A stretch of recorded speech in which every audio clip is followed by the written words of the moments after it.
Hello, I just got back from watching Ant-Man and the Wasp in Quantumania with my buddies J-Man and Steve, and I'm just in the car warming it up right now. It's freezing rain outside, so I'm gonna have a fun drive home. But um, look, I mean, this movie I think officially comes out tomorrow. Today is Thursday night. Depending on when I load this up, it'll be like previous day or whatnot. And I think this comes out officially on the Friday, the 17th, I think, of February. I came into this dreading it because I saw the reviews and stuff, and people freaking out about various lines and things from this movie and the tone of it, etc. I thought it wasn't that bad. However, I don't think I'd watch it again. I think it's good to watch once and be done with it. The good, I mean, everyone's raving about Jonathan Majors. I think he does a great job with what he has. So his performance is really good. The character, on the other hand, I'm confused by, but I think with the material that Jonathan Majors has, he does a lot of great stuff with it and makes him very compelling.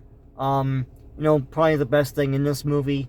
The adventure of it is pretty neat, going to different areas in the quantum realm. I'm trying to think what else is good. I mean, I like Paul Rudd in his role as Ant-Man again. I think Paul Rudd is very, charming, as always, with what he has. And Hank Pym, a pretty cool character. Still, there is a line people are freaking out about. It's more of a laugh line, so I don't really care. I'm not gonna get into it here. Yeah, that's about it for good that I can think of right now. There are some cool things in the first post-credit sequence that I enjoyed just as a comic fan.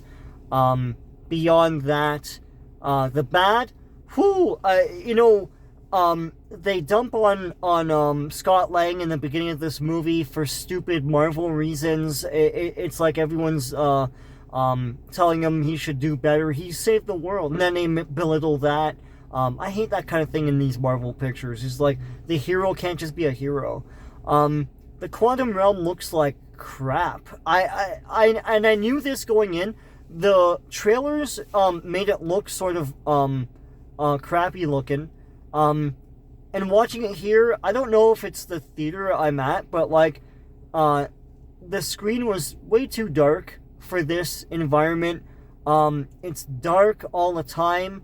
It's like 10 shades of brown, and you're in this ugly area for 98% of this movie.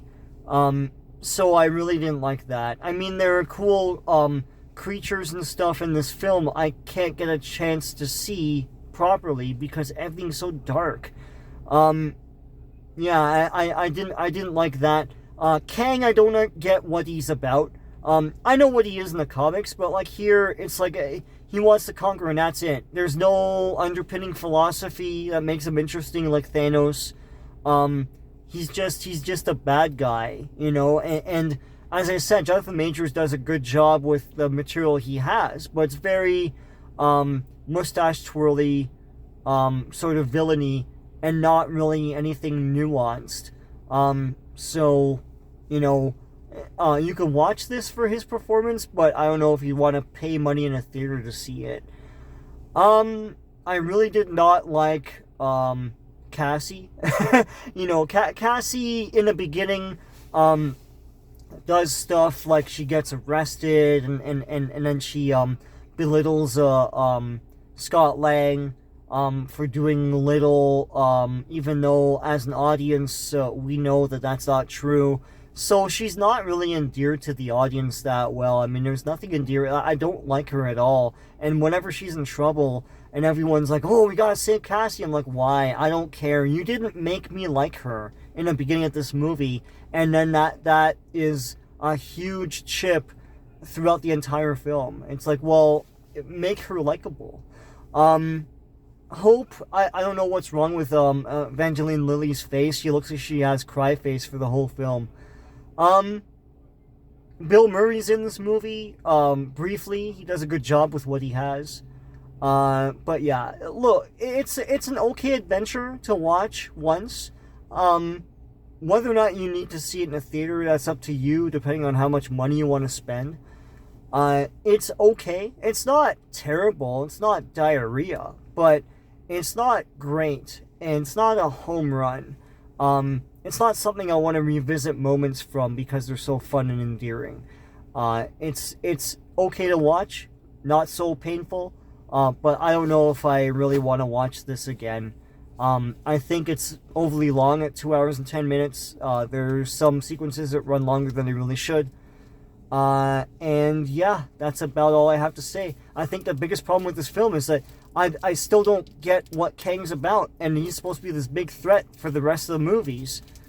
Who is this guy? Well, why is he so angry? I mean, why is he trying to conquer stuff? What's the point? You know, and that's kind of my problem with him in the comics, in that like, every time you see him, he's sort of a different iteration, and that's what they're going for here. But the problem with that is that there's nothing to really connect with. So, I mean, you know, which one are you connecting to? That's the problem.